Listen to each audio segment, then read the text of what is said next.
오늘의 말씀의 제목은 사랑으로 완성되는 율법, 십계명의 세 번째 시간입니다. 여러분, 십계명의 주제가 뭐였죠? 참된 예배자가 되자라고 첫 시간에 나눴고, 두 번째, 참된 예배자는 어떻게 될 수 있다? 내가 노력해서? 아니요.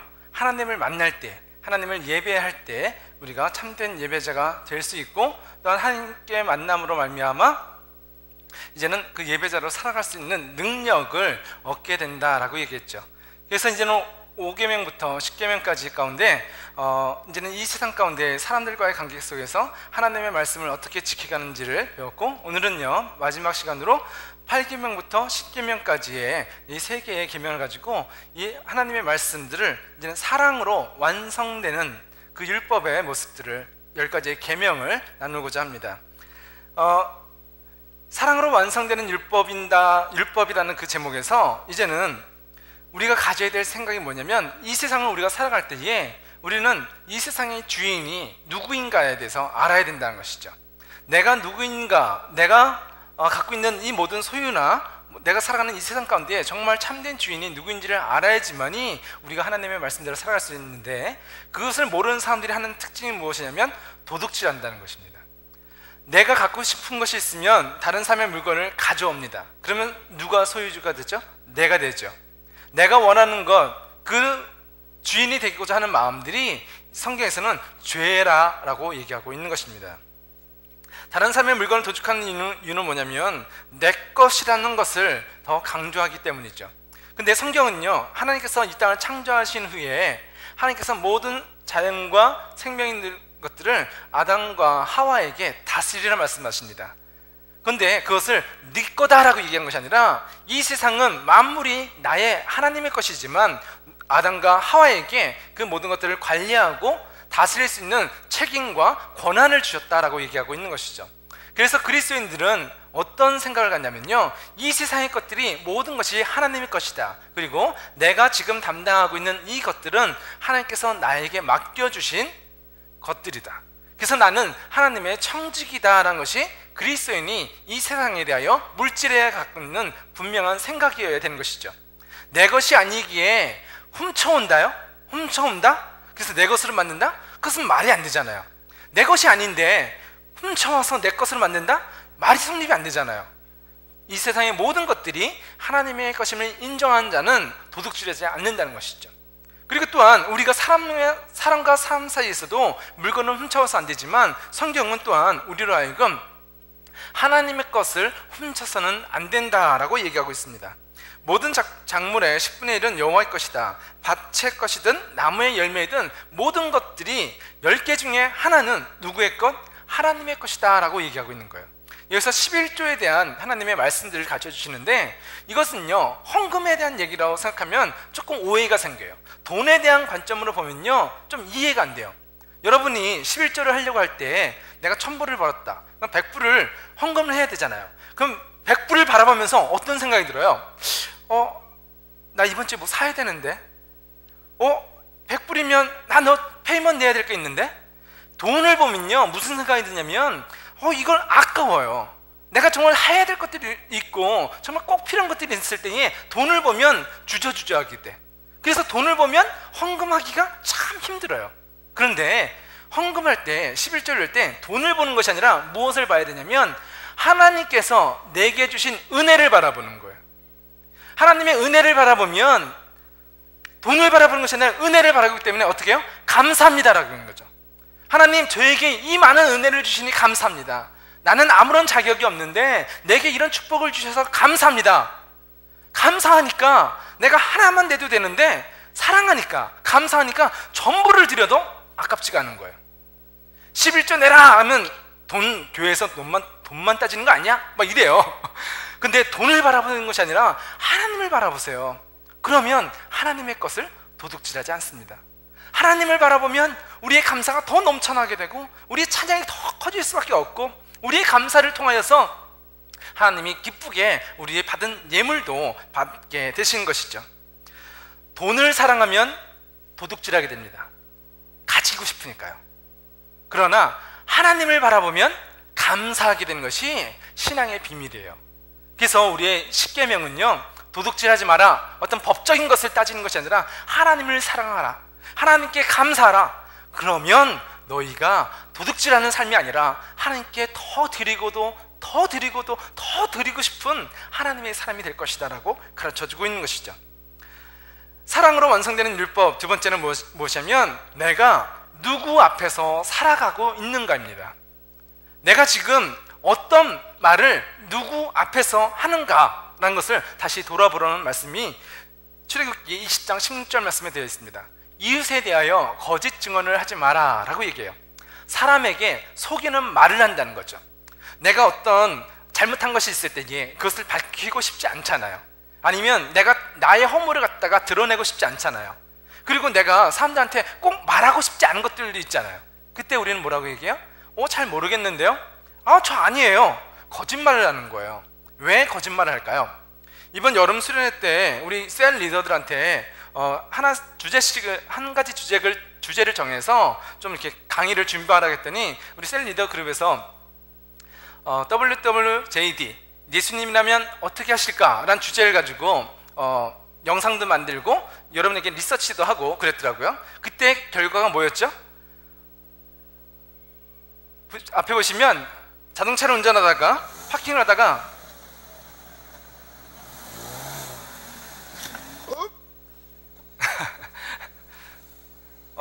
영화 배우가 출연할 텐데 예, 나오네요.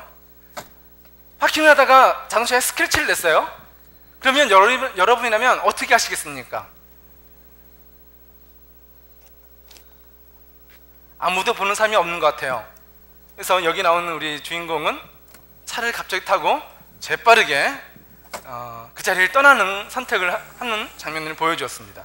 그래서 여러분한테 어떤 설문조사를 했을 때에 여러분의 반응도 참 재밌더라고요. 첫 번째는 가장 많은 수였나? 그건 잘 모르겠는데 그냥 간다 라는 한 팀이 있었고, 또 다른 그룹은 데미지에 따라서 좀 아무렇지도 않으면 그냥 가고 조금 스크래치가 너무 많이 났다 그럴 때는 데미지에 따라서 결정한다. 두 번째 그룹이 있었고, 세 번째는요 메모를 남겨놓지만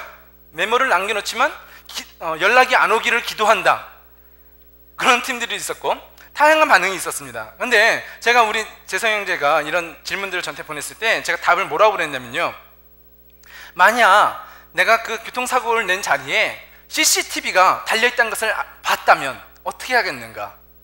아무도 없다라는 것에서는 우리 양심이 갈등합니다. 그냥 갈까? 그런 갈등이 생기잖아요. 별로 데미지도 없는데, 아무렇지도 않은데, 모르겠어, 그냥 갈래. 그런 마음들이 생기잖아요. 그런데 바로 앞에 CCTV로 다 녹화가 된 거야. 그럼 여러분 갈등하겠어요? 다 찍혔다, 할 수 없다, 적어놓고 오겠죠. 우리의 삶에서도 누군가 나를 본다면 거짓말을 하거나 도둑질하지 못해요. 그런데 하나님은요, 교회에만 계신 분이신가요? 우리가 찬양할 때만 계신 분인가요? 아니잖아요. 파킹랏에도 계시고요, 여러분의 집에도 계시고요, 여러분이 비즈니스를 할 때도 있고요, 여러분이 이곳에서 예배 드릴 때도 계시고, 여러분이 휴가를 보낼 때도 그 자리에 주님은 함께 계세요. 그렇다면 내가 파킹랏에서 실수했을 때에 그곳에 CCTV가 있으면 정직하게 얘기하고 아무도 보는 사람이 없으면 거짓말을 한다? 그런데 그 자리에 누가 계시다고요? 하나님이 계시다고요. 우리가 하나님 앞에 살아간다면 거짓말을 할 수가 없는 거예요. 하나님이 바로 보고 계신데 저 모르겠는데요?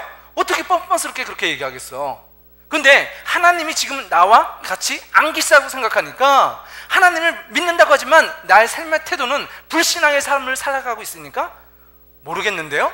거짓 증거한다라고 성경은 얘기하고 있는 것이죠. 그래서 거짓말하지 않는 것이 십계명이 아니라 너희가 하나님 앞에서 살아가고 있느냐? 하나님은 이곳에도 계시고 너희 안에 지금 와 계시는 그 하나님 앞에 정직한 삶을 살아라 라고 말한 것이 이 십계명의 9번째 계명, 이웃과의 관계에서 거짓 증거를 하지 말라는 것입니다. 우리는 사람들 앞에, 하나님 앞에 우리의 죄를 숨기고 살아가는 자가 아니라 하나님께 정직하고 우리 이웃에게도 정직한 삶을 살아가시기를 예수님의 이름으로 축원합니다. 세 번째, 우리가 어떤 사람인가, 사랑으로 완성되는 율법을 통해서 우리가 알 수 있는 것은 무엇이냐면 내가 누구를 사랑하고 있는지를 확인하라는 것입니다. 여러분, 사랑한다는 것은 나쁜 것이 아닙니다. 그런데 그 사랑이 우상숭배가 되어서는 안 된다는 것이죠.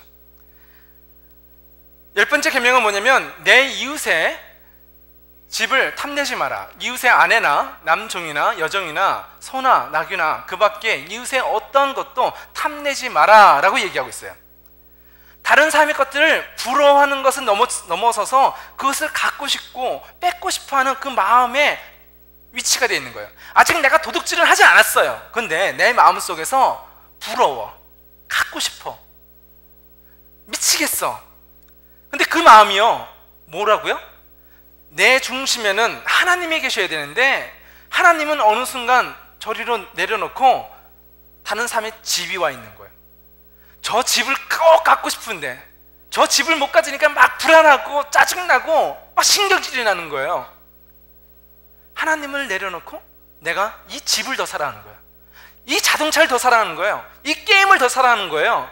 아니면 내가 좋아하는 사람을 더 사랑하는 거예요. 무엇 대신에? 하나님 대신에. 이것이 성경에서 말하는 참된 예배자가 되지 않는 그 모습, 두 번째 계명, 세 번째 계명이 나타나고 있는 거죠. 하나님을 내려놓는 것, 그것이 우상숭배잖아요. 하나님 대신 다른 것들을, 세상에 내가 좋아하는 것들을 갖다 놓는 것, 그것이 우상숭배잖아요. 그래서 하나님께서는 우리가 참된 예배자가 되기 위해서는, 사랑으로 그 율법을 지키기 위해서는 내 안에 다른 사람에 대한 탐심을 버려야 된다라고 얘기하고 있는 거예요. 우리의 마음의 중심에는 세상의 어떤 것도 그 자리에 넣어서는 안 되고 하나님만이 우리의 주인이 되어 주셔야 된다라고 얘기하고 있는 것이죠. 그래서 마태복음 20장 17절 말씀을 37절 말씀을 보게 되면 마태복음 22장 37절 말씀을 보게 되면 하나님을 사랑할 때 어떻게 사랑하라? 목숨을 다해서 사랑하라 라고 얘기하는 거예요. 다른 것과 비교하는 대상이 아니다. 하나님은 너의 목숨을 다해서 사랑해야 될 참 하나님이시다 라고 얘기하고 있는 것이죠. 하나님만 목숨을 다하는 사람은요, 다른 사람을 부러워하지 않아. 내가 이건 못 가져서 하나님 대신에 이것을 갖다 놓으려고 하지 않는다는 것이죠. 그리고 두 번째, 마태복음 22장 38절 말씀 보게 되면 37절, 38절, 39절 말씀 보게 되면 둘째도 그와 같으니 내 이웃을 내 자신과 같이 사랑하라 하셨으니 라고 얘기하고 있어요. 이웃의 것을 갖고 싶다고요? 왜 갖고 싶을까요? 왜 뺏어오고 싶을까요? 나는 사랑하는데 내 이웃은 사랑하지 않는 거예요. 나는 정말 갖고 싶은데 나를 사랑해서 내가 원하는 것들을 가져다가 채워넣고 싶은 그 모습이죠. 나를 사랑하는 사람. 근데 성경은요, 나를 사랑하지 말고 누굴 사랑하라고요? 목숨을 다해서 하나님을 사랑하고, 두 번째, 내 이웃을 나 사랑하듯이, 내 이웃을 나 사랑하듯이 사랑하라고 얘기하는 거예요. 내 이웃을 내 몸처럼 사랑하는데 그걸 어떻게 뺏어와? 내가 갖고 있으면 갖다 줘야지. 내 이웃을 내 몸처럼 사랑하는데 어떻게 거짓말해서 그것을 훔쳐올 수가 있냐고요. 부러워할 수 있냐고요. 내가 갖고 있으면 더 나눠주게 되는 것이 성경의 메시지인 것이죠. 그래서 우리가 율법을 잘 지켜서 10가지의 계명을 잘 지켜서 천국 가라, 그런 얘기가 아니에요. 이 말씀을 잘 지키려면 너희가 이웃을 사랑해야 돼, 하나님을 사랑해야 돼 라고 성경은 가르쳐주고 있는 것이죠. 그러면 이제 10가지의 계명들을 우리에게 하나님께서 가르쳐 주셨습니다. 그런데 이 계명은 알긴 알았는데 그 지킬 수 있는 능력도 필요하잖아요. 하나님의 말씀대로 살 수 있는 능력을 가르쳐 주시는데 그 비결이 어디 있냐면 여기 있어요. 하나님을 사랑하면 이 10가지의 계명, 모든 율법이 지켜진다는 거예요. 내가 열심히 노력하고 결심해서 그래 참어, 이거 안 지키면 벌 받잖아, 지켜나는 게 아니에요. 하나님을 사랑하면 내 삶이 저절로 율법을 지킬 수 있는 사람으로 바뀌어진다는 거예요. 출애굽기 20장 18절 말씀 보게 되면 하나님이 영광이 시내 산에 임하자 그 시내 산에 천둥과 번개와 땅이 흔들리는 영광의 구름들이 나타나기 시작했어요. 그것을 보면서 이스라엘 민족들이 두려워 떠는 것이죠. 거룩하신 하나님의 영광 앞에 죄인된 우리가 가게 되면 죽게 될 거다. 이 하나님 앞에 어떠한 죄인도 살 수 없다. 우리가 정말 하나님 앞에 죽게 되었다. 두려워 떨고 있는 거예요. 그래서 하나님 앞에 가지 못하는 거예요. 왜? 우리가 십계명을 어기게 되면 율법에서는요, 돌로 쳐서 죽이라고 얘기했거든요. 우리 안에 죄가 있으니까 하나님이 두려운 거예요. 하나님 앞에 나갈 수가 없는 거예요. 피하고 싶은 거예요. 내가 죄가 있으면 하나님께 와서, 교회에 와서 회개해야 될 텐데 첫 번째 반응은 뭐냐면 죄를 짓고 하나님 앞에 가는 게 두려워서 멀리 더 도망가는 악순환이 일어난다는 거죠. 그때 모세가 이스라엘 백성들에게 이렇게 선포합니다. 두려워하지 말고, 잠깐만요. 모세가 백성들에게 이렇게 얘기합니다. 두려워하지 말라. 하나님이 임하심은 너희를 시험하고 너희로 경외하여 범죄하지 않게 하려 하심이니라 라고 얘기하고 있어요. 하나님이 이 영광 가운데, 이 땅 가운데 오신 이유는, 영광으로 이 땅에 오신 이유는 너희를 징계하려고, 너희를 때리려고 오신 것이 아니야 라고 얘기해요. 그런데 왜 오셨다? 이스라엘 백성들로 하여금 하나님을 경외하려고. 이 경외라는 단어는요, 두 가지 뜻이 숨어 있는데, 하나는 하나님을 두려워한다는 것입니다. 하나님을 만만하게 여기고 속일 수 있는 대상으로, 정말 내가 거짓말해도 괜찮은 대상으로, 하나님이 모르시는 사람과 같은 모습으로 생각한 것이 아니라 하나님을 하나님으로 두려워하라는 거예요. 하나님을 두려워하는 것이 첫 번째인 거예요. 그리고 두 번째, 두려워할 뿐만이 아니라 사랑하라는 거예요. 정말 하나님이 정말 두렵고 떨리는 영광 가운데에 우리가 엎드려서 예배해 드려야 되지만, 그분은 어떤 분이시다? 나의 부모님과 같이 나를 사랑하는 분으로 알라는 거예요. 내가 넘어졌을 때에 징계를 하시기도 하지만 그 징계는 우리를 넘어뜨리려고, 쫓아내려고 하는 것이 아니라 우리로 하여금 다시 일어나게 하시는 사랑의 하나님인 것을 알라는 거예요. 우리가 가장 범죄했을 때에 우리의 약함을 하나님께서는 품어주시고 안아주시고 다시 세워주시는 하나님, 우리의 죄악을 용서하시기 위하셔서 하나밖에 없는 독생자를 이 땅에 보내셔서 십자가에 죽이기까지 날 사랑하신 사랑의 하나님인 것을 알라는 것이죠. 하나님을 경외하라. 하나님을 온전히 두려워하라. 하나님을 하나님으로 인정해라. 그리고 두 번째, 그 하나님의 사랑을 받아들여라 라고 얘기하고 있는 거예요. 내가 하나님의 말씀을 지킬 수 있는 이유는 하나님의 사랑으로 나를 붙잡아 주시기 때문이에요. 하나님이 나를 버리지 않으시고 우리를 일으켜 세워주시기에 그 사랑으로 인하여 우리는 이 10가지의 율법, 아니 수만 가지의 율법들을 지켜갈 수 있는 사람이 되었다라고 얘기하고 있는 것이죠.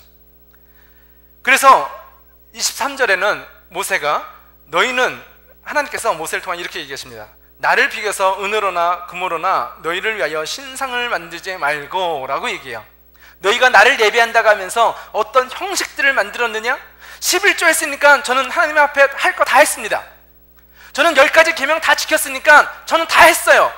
그리고 내 마음대로 살아가는 어리석은 자가 아니라 형식만 만들고 우상처럼 하나님을 섬기는 형식만을 붙잡는 자가 아니라 하나님을 사랑하는 자가 되어라 라고 말하고 있는 것이죠.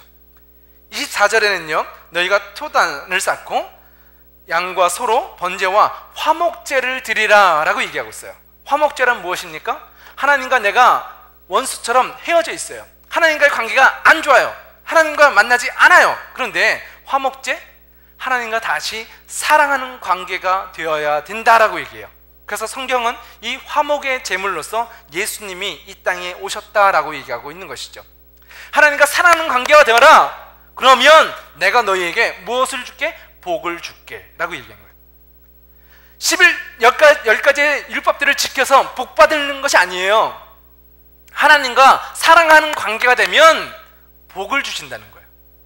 이거 지켜? 안 그러면 벌 줄 거야? 그거 잘 지키면 내가 복 줄게? 이런 관계가 아니라는 것이요. 하나님과 사랑하는 관계가 되면 하나님께서는 그 사랑하는 자에게 하나님의 큰 놀라우신 복들을 한없이 부어주시겠다라고 약속하고 있는 것입니다. 하나님과의 관계 회복의 자리가 바로 예배의 자리입니다. 하나님 앞에 우리의 모든 죄악들을 고백하며 나아갈 때에 주는 미쁘시고 의로우사 우리의 모든 죄악들을 십자가에서 용서하여 주신다라고 선포하고 있습니다. 오늘 10가지의 계명을 잘 지켜서 나는 그리스도인이야 라는 것이 아니라 나는 하나님을 사랑하기 때문에 이 10가지 뿐만이 아니라 더 많은 것들을 드리고 싶어 하는 관계로 회복되어지기를 예수님의 이름으로 축원합니다. 하나님을 사랑해서 말씀을 지키는 사람, 그 사람들에게 하나님께서는요 복을 더해 주신다라고 오늘 말씀을 통하여 약속하고 계신 것이죠. 그리고 마지막으로 이제 우리가 하나님의 말씀들을 사랑으로 제단을 세우는 것을 우리에게 제단을 세우는 그 예배를 세워가는 모습을 가르쳐 주십니다. 그 모습이 어떻게 설명되어지냐면 출애굽기 20장 25절 말씀에 나를 위해 돌로 제단을 쌓을 때는 연장으로 다듬은 돌로 쌓지 마라. 왜냐하면 연장으로 돌을 다듬을 때 몸이 닿아서 그 돌을 더럽게 만들기 때문이다 라고 얘기하고 있어요. 제단, 하나님께 제사를 드릴 단을 쌓습니다. 그러면 돌로 단을 쌓으려면 어떻게 될까요? 벽돌처럼 이렇게 좀 반듯한 것들을 차곡차곡 쌓아야지 좀 제사를 지내기가 튼튼하고 잘 만들어질 거 아니에요. 근데 하나님께서는요, 벽돌처럼 돌을요 다듬지 말래요. 삐쭉 나온 거, 쭉 들어간 거, 깨진 거 그냥 다 갖고 와서 제단을 쌓으래요. 그 이유가 뭘까요? 우리는요 서로 사람들과 교회 공동체 안에서도 이렇게 얘기합니다. 쟤는 너무 튀어나왔어. 저 예수님 믿는 지 얼마나 됐는데 저는 그리스도인이 저럴 수가 있어? 쟤는 뭐가 나와서 안 돼. 저 사람을 보고서 또 얘기해요. 야, 쟤는 좀 부족해. 쟤는 능력 없어. 안 돼. 들어간 것을 비판을 해요. 그래서 깎아요. 모난 것 좀 깎아야 돼. 넌 들어간 것 좀 채워. 비판하고 정죄하는 것이죠. 그런데 정죄하고 우리가 망치를 들고 서로를 때리면서 깎아내리고 채워놓고 조정할 때 어떻게 된다고요? 그것은 거룩하지 않대요. 하나님 앞에 교회는요 깎아내리고 채워넣는 것이 아니라 어떤 것이다? 받아주고 사랑하고 용납하는 것이다 라고 성경은 얘기하고 있는 거예요.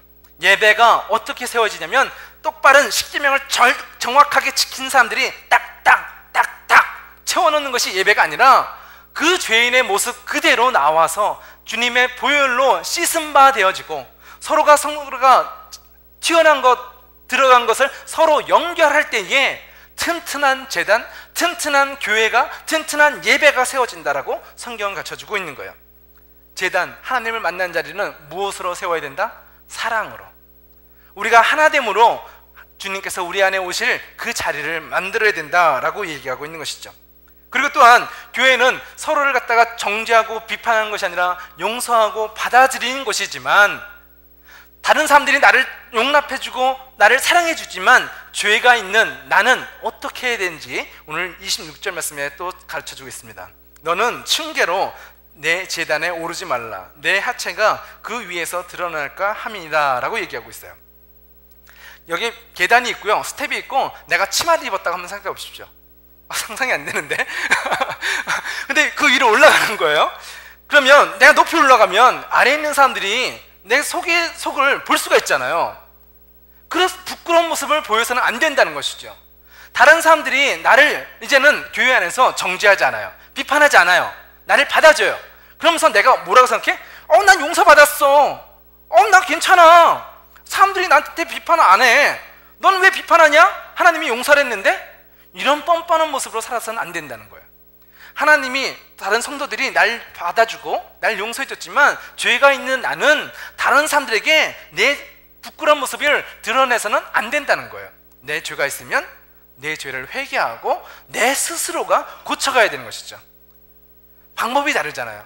내가 그 사람을 비판하고 정죄함으로 고치는 것이 아니라 우리는 그들을 품어주고 안아주지만 그 죄가 있는 사람은 스스로 나를 돌아보면서 말씀 앞에 합당하도록 내가 나를 고쳐가는 삶이 이 십계명의 삶이라고 얘기하고 있는 거예요. 그래서 십계명은 정죄함으로 이루어지는 것이 아니라 사랑함으로, 그리고 그 말씀을 나를 비춰볼 때에 나의 부족한 것들을 고쳐감으로 말미암아 나의 삶의 신앙의 가이드가 되어준다라고 성경은 갖춰주고 있는 것입니다. 우린 하나님 앞에 모든 죄를 용서받고 하나님 앞에 나아갈 수 있는 권세를 얻었습니다. 그러나 사람들 앞에서도 하나님 앞에서 부끄러운 모습으로 여전히 좋다, 그 부끄러운 모습을 간직한 채 살아서는 안 된다라고 성경은 가르쳐주고 있는 것이죠. 우리가 하나님 앞에 자원하는 신앙이 되어야 되는 이유는 무엇이냐면, 율법적인 신앙, 권리 신앙은 뭐냐면 나는 십계명을 10가지를 지켰으니까 이것을 할 수 있어 라는 권리가 있는 사람들, 그래서 난 다 했으니까 나는 괜찮아 라고 하는 사람들은요 이 10가지밖에 안 줘요. 하나님 앞에 10가지 드렸습니다, 난 다 했어요 라고 얘기해요. 그것이 율법의 사람이에요. 근데 사랑의 사람은요 어떻다고요? 10가지를 드리고도 더 하고 싶은 거예요. 율법의 사람보다 사랑의 사람이 더 큰 거예요. 율법의 사람은 난 10가지 했으니까 그만, 난 10가지 했으니까 됐어, 더 이상 올라가지가 않아, 그 신앙이. 그런데 사랑하는 사람, 하나님을 사랑하는 사람은 10가지를 지키고도 수많은 것들을 더 드릴 수 있는 더 큰 사람이 될 수 있다라고 성경을 가르쳐주고 있는 것이죠. 그래서 이 10가지의 계명은 우리에게 주어진 무거운 짐이 아니라 사랑하는 자에게 하나님께서 우리에게 복을 주시려고 주신 하나님의 말씀인 것입니다. 하나님을 사랑하기 때문에 이 말씀을 소중히 여기는 사람들, 하나님을 사랑하기 때문에 그 말씀을 지켜가는 사람들, 하나님을 사랑하기 때문에 그 말씀대로 삶으로 말미암아 하나님께 놀라운 복을 날마다 받는 저와 여러분이 되시기를 예수님의 이름으로 축원합니다. 기도하시겠습니다.